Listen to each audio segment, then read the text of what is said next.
My background is in what we call radio frequency fingerprinting. I'm kind of motivated by the similar thing of human biometrics. Your fingerprint's unique.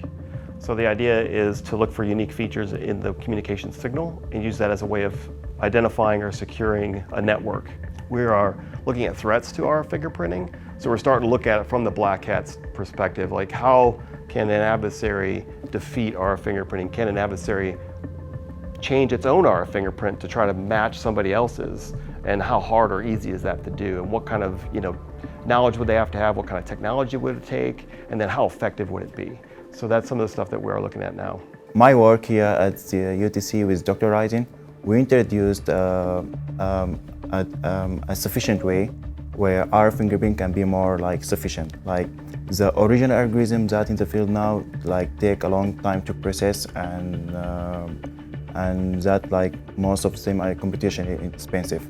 So my work use that statistical information for entropy to reduce the amount of data that's saved in the infrastructure for the hardware, and even reduce the amount of time that need to identify the devices.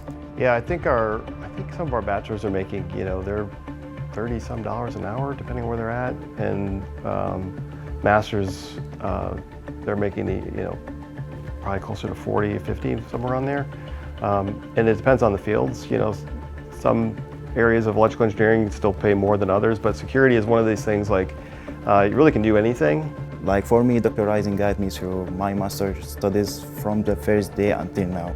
And he's still helping and providing me guidance and support. And I don't know, but my story here, it was great. It was very great. Here you're going to get a lot of one-on-one, and faculty are here and available to you. I would say this about in terms of my colleagues in the department.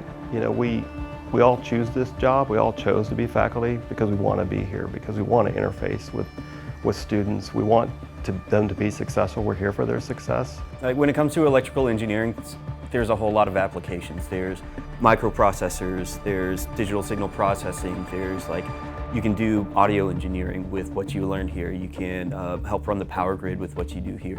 You can do machine learning, which I didn't realize how tied in machine learning and AI would be to my degree, but as a graduate, it was pretty tied in. So there's a lot to do, and there's a lot of different focuses that you can do within electrical engineering. So it's not a narrow field, so it's there's almost anything that you can find within electrical engineering that's interesting that you can do for the rest of your life and not be bored.